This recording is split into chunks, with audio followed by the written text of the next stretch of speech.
Saudara Capres Prabowo Subianto menyebut demokrasi di Indonesia masih berantakan. Prabowo juga menyatakan masih belum puas dengan pelaksanaan demokrasi di tanah air. Menurut Indeks Demokrasi versi Economist Intelligence Unit, Indeks Demokrasi Indonesia masih tergolong cacat. Indeks Demokrasi Indonesia pada 2019 poinnya 6,48. Setahun kemudian turun jadi 6,3. Sementara di 2021 dan 2022, Indeks Demokrasi Indonesia stagnan di angka 6,71. Prabowo juga menyebut demokrasi di Indonesia membutuhkan biaya yang sangat mahal. Jika melihat anggaran pemilu, terjadi peningkatan yang cukup besar. Di 2019, anggaran pemilunya 45,3 triliun. Sementara pada 2024 sebesar 71,3 triliun rupiah. Yang jadi pertanyaan, bagaimana memperbaiki demokrasi di Indonesia? Apakah sistemnya harus diubah? Kita akan bahas setelah informasi berikut. Capres Pemilu 2024 Prabowo Subianto menilai demokrasi Indonesia masih berantakan dan membutuhkan biaya mahal. Ia mengaku belum puas dengan pelaksanaan demokrasi di tanah air sehingga perlu ada perbaikan demokrasi untuk kedepannya. That democracy is really very, very tiring. Democracy is very, very messy. Democracy is very, very costly. And we are still not satisfied with our democracy. There is a lot of room for improvement. Wakil Ketua Dewan Perwakilan Daerah DPD Sultan Bahtiar Najamuddin menilai keluhan Prabowo ini sebagai isyarat agar Indonesia kembali ke sistem pemilu terdahulu, di mana presiden dipilih oleh MPR. Sistem ini kerap dipraktikkan di masa kepemimpinan Orde Baru. Keluhan Prabowo merupakan isyarat penting bagi bangsa Indonesia untuk tidak perlu ragu, apalagi malu untuk kembali ke sistem pemilu terdahulu, di mana presiden dan wakil presiden dipilih Majelis Permusyawaratan Rakyat. Tulis Wakil Ketua DPD Sultan Bahtiar Najamuddin di akun X Senator Indonesia. Sementara Sekjen PDI Perjuangan Hasto Kristianto mengusulkan agar menerapkan sistem proporsional tertutup, di mana pemilih hanya memilih parpol saja tanpa nama caleg. Hal ini akan membuat pemilu lebih sederhana dan menjadi lebih hebat biaya. Ya, nanti kita buat murah misalnya dengan sistem proporsional tertutup.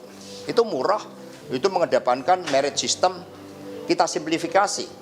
Mengapa menjadi mahal? Karena itu kejadian pada tahun 2009 ketika liberalisasi politik itu dilakukan tanpa nomor urut. Padahal itu sebagai suatu upaya mengkooptasi juga beberapa elemen dari Mahkamah Konstitusi diterapkan yang sama. Direktur Eksekutif Amnesty International Indonesia Usman Hamid menanggapi pernyataan Prabowo yang menyebut sistem demokrasi Indonesia melelahkan dan memakan banyak biaya. Menurutnya, demokrasi jadi mahal karena menghargai nyawa manusia, menjamin hak berekspresi dan berpendapat setiap warga negara. Kalau tidak mahal, maka kebebasan dan nyawa manusia tidak dihargai dan tidak dilindungi. Seperti yang terjadi pada pemerintahan tirani. Demokrasi menghargai hak warga untuk berekspresi, termasuk menyatakan pendapatnya. Berserikat bagi buruh untuk mendapatkan upah yang lebih baik bagi keluarganya, bagi petani juga begitu. Beroposisi bagi partai politik misalnya. Sementara pengamat hukum tata negara Ferry Amsari menilai sistem proporsional tertutup yang diusulkan PDIP belum tentu cocok membangun relasi antara pemilih dan parpol. Apakah sistem proporsional tertutup itu cocok dalam rangka membangun relasi antara pemilih, partai, dan program kerja bernegara. Pemilu makin mahal bisa terlihat dari terus naiknya anggaran pemilu yang digelontorkan pemerintah. Jika melihat anggaran pemilu terjadi peningkatan yang cukup besar. Pada 2019, anggaran pemilu mencapai 45,3 triliun rupiah. Sementara pada 2024 sebesar 71,3 triliun rupiah. Dalam Pilpres kali ini, dana kampanye yang dikeluarkan oleh masing-masing capres dan cawapres juga sangat besar. Pasangan Anies Muhaimin menerima dana kampanye sebesar 49,341 miliar rupiah, sementara pengeluarannya mencapai 49,340 miliar rupiah.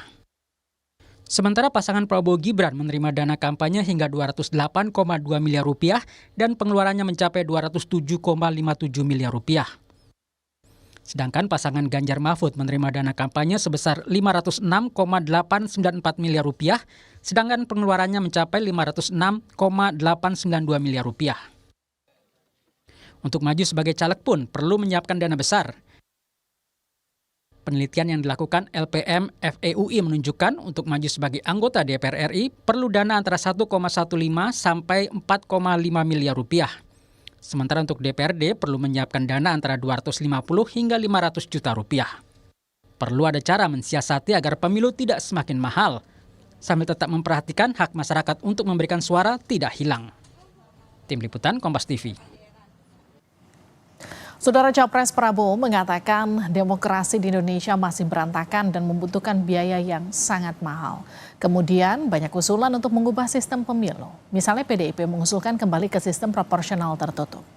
Bagaimana mengupayakan pemilu yang murah dengan tetap memperhatikan hak-hak masyarakat untuk menggunakan hak suaranya. Kita akan bahas bersama Wakil Ketua Umum Partai Gerindra Habibur Rahman, ada juga politisi PDIP Ciko Hakim dan Direktur Eksekutif Amnesty International Indonesia Usman Hamid.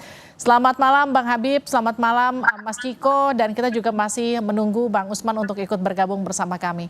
Selamat malam. Selamat malam. Jadi saya ke Bang Habib dulu ya, Bang Habib. Jadi maksudnya demokrasi mahal, demokrasi melelahkan dan terkesan paling berantakan. Kurang lebih begitu kalimatnya Pak Prabowo. Jadi apa kemudian yang memantik Pak Prabowo menyatakan hal itu? Masih di mute tuh, Bib. Masih di mute itu Bang Habib, tolong di-unmute. Iya, jangan dikutip sepotong-sepotong apa yang disampaikan Pak Prabowo ya, tapi ada lanjutannya bahwa meskipun demikian kita jangan berkecil hati ya dengan demokrasi kita. Artinya bukan secara umum berantakan, tapi memang mahal ya dan memang melelahkan. Tapi dalam konteks substansi saya pikir demokrasi kita dari tahun ke tahun, terutama dalam konteks pemilu mengalami perbaikan. Ya. Jadi kenapa mahal? Ya kita tahu sendiri ya. Pemilu kita ini kan ada sebetulnya kan bukan satu pemilu saja dalam setiap pelaksanaan 5 tahun sekali itu, tetapi dalam pelaksanaannya ada pemilu legislatif DPR, pemilu legislatif DPD, pemilu presiden yang semuanya berjalan masing-masing walaupun waktunya bersamaan, tetapi pelaksanaan agenda, kemudian pelaksanaan berbagai macam formalitasnya masing-masing, termasuk penghitungan suaranya. Ya, sehingga akhirnya memang cost-nya menjadi triple, bukan double lagi, tiga lapis kan. Pemilu Pilpres biaya sendiri, pemilu Pileg biaya sendiri, pemilu DPD biaya sendiri. Nah, ini harga biaya resminya saja mahal yang ditanggung oleh negara melalui penyelenggara. Lebih lagi biaya yang ditanggung peserta pemilu. Nah, peserta pemilu ini kan ada presiden, ada partai, ada calon anggota legislatif berbagai tingkatan itu, RI, provinsi, kemudian kabupaten, kota, AP. Baik. Nah, ini biayanya juga masing-masing, sehingga memang kalau pasti dahsyat sekali gitu. Nah, ini yang bilang Pak Prabowo sangat mahal dan sangat melelahkan ya. Oke, saya karena memang kita ini kan baik, saya tangkap maksudnya Bang Habib. Mas Ciko, jadi kalau dibilang melelahkan, mahal, tapi kemudian kok langsung katakanlah responnya ke proporsional tertutup begitu. Kenapa begitu Pak Hasto? Enggak, tapi kan tadi kalau didengar kembali lagi, kalau didengar selengkap-lengkapnya pernyataan Pak Hasto itu bukan soal mahalnya, dia bilang soal proporsional tertutup, tetapi lebih ke sistem yang lebih mengedepankan meritokrasi. Nah, kita mengetahui dan kita tidak boleh menutup mata karena banyak juga sekarang kejadian yang terpilih akibat dari proporsional terbuka ini, banyak sekali yang memang sebenarnya bukan dengan latar belakang yang mumpuni di bidang politik atau dibilang representatif politik gitu.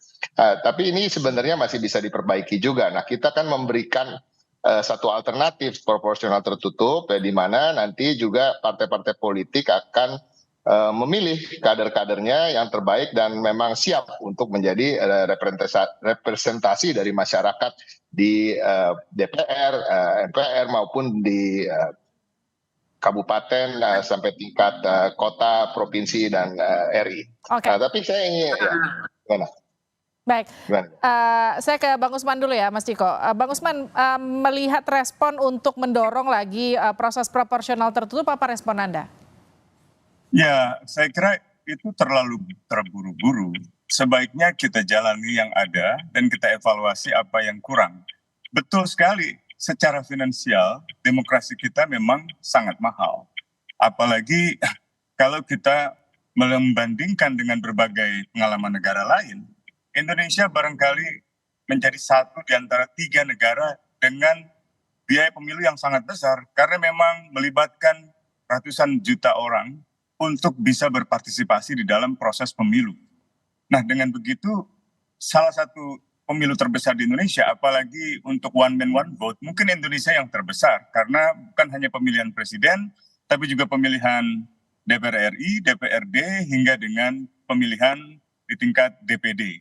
Nah, masalahnya adalah pernyataan Pak Prabowo itu tentu bagus seperti dijelaskan oleh Bung Habib, tetapi publik mungkin masih mengingat pernyataan Pak Prabowo di dalam konteks pemilu 2019 ketika itu dan juga 2014, di mana Pak Prabowo seperti ingin mengatakan bahwa demokrasi langsung yang sekarang ini sebaiknya diganti menjadi dengan demokrasi perwakilan seperti Westminster.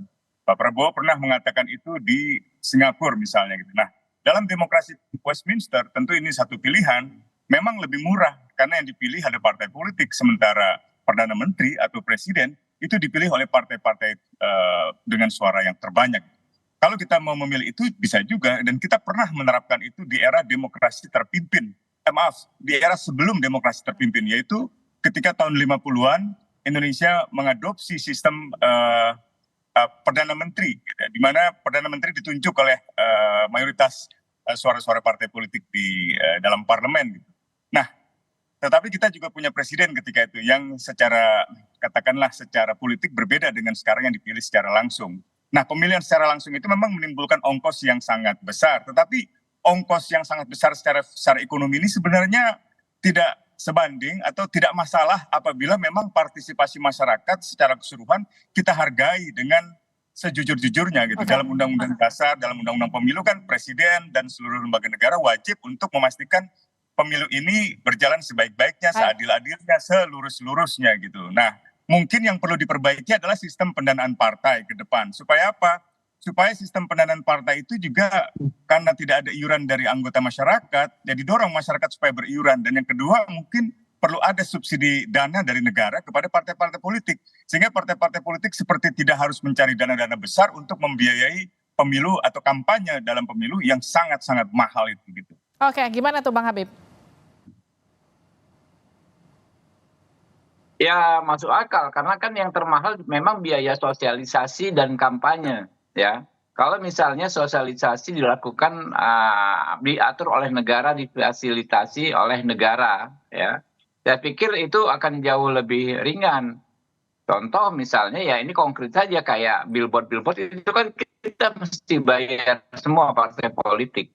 Apabila sebetulnya dengan satu kebijakan saja itu kan punya pemerintah billboard, ya, pemerintah mensosialisasikan peserta pemilu, semua peserta pemilu melalui alat peraga yang ada. Saya pikir itu cost-nya lebih ringan. Tapi ini kan hal-hal teknis. Kita secara umum dulu seperti apa. Nanti menurut saya kan ini ada waktu cukup panjang sampai pemilu berikutnya yaitu 2029. Kita menyusun undang-undang politik yang baru. Bahkan menurut saya kalau bisa undang-undang politik yang baru itu disusun di akhir DPR periode ini, ya, atau di awal DPR periode mendatang, sehingga lepas dari konteks konflik dan peta politik. Jadi perumusan segala ketentuan detail teknis itu kita nggak baca peta politik, kita semata-mata mencari yang terbaik untuk bangsa kita. Sebab kalau sudah terlalu dekat dengan pemilu yang akan datang, hitung-hitungannya nggak ilmiah lagi. Hitung-hitungannya adalah kepentingan masing-masing fraksi-fraksi yang ada di DPR. Nah, menurut saya itu, jadi usulan baik dari Pak Usman, dari teman-teman Pak Ciko, dari Pak Hasto, banyak yang baik-baik ya. Dan kita nggak harus mengkotak-kotakan sistem apa yang kita pegang lalu strict itu bulat-bulat kita adopsi. Nggak harus begitu. Kita sebagai bangsa besar bisa membuat ya sistem yang sesuai dengan diri kita sendiri. Oke. Itulah pentingnya pembahasan undang-undang pemilu di akhir periode ini atau di awal periode yang akan datang. Baik, otak-atik sistem pemilu Mas Ciko. Jadi nggak mesti langsung ke proporsional tertutup. Ya itu nanti bagus untuk dibicarakan. Tapi saya ingin mengungkit sedikit terkait dengan pemilu yang dianggap mahal ini. Menurut saya kalau kita bicara mahal dari pengeluaran negara, kita harus membandingkannya dengan pengeluaran negara yang lain atau kebocoran uang negara misalnya. Kalau kita bicara soal korupsi misalnya, dalam 5 tahun terakhir korupsi itu di atas 230 triliun. Ya, per tahunnya ada yang 40 triliun, ada yang 60 triliun, ada korupsi, dan itu hanya kasus-kasus yang masuk dalam pengadilan. Nah, kita tahu sendiri banyak sekali kasus yang tidak masuk ke dalam pengadilan. Jadi negara ini saya lihat kalau kita perbandingkan gitu, nilai pemilu yang 70 sekian triliun untuk mencari pemimpin yang bersih, mencari anggota dewan yang bersih, yang tidak akan melakukan korupsi misalnya, itu artinya kan menghemat 200 sekian triliun artinya. Nah ini yang kita harus perhatikan dan harus kita pikirkan bagaimana caranya pemilu itu yang hanya 70-an triliun, saya hanya bisa katakan itu hanya tanda kutip. Kalau memang korupsi-korupsi selama ini dilakukan bisa ratusan triliun dalam waktu 5 tahun. Nah pemilu kan cuma 5 tahun sekali. Bagaimana caranya pemilu ini bisa mencari pemimpin-pemimpin yang betul-betul bersih. Nah itu angka sekian tidak akan menjadi mahal. Nah ini yang harus betul-betul dipikirkan ke depannya. Oke, nanti kita akan diskusikan lebih panjang lagi. Mohon maaf karena waktu kita terbatas, jadi kita harus akhiri diskusinya di Sapa Indonesia Malam. Terima kasih, sehat-sehat selalu. Oke, siap.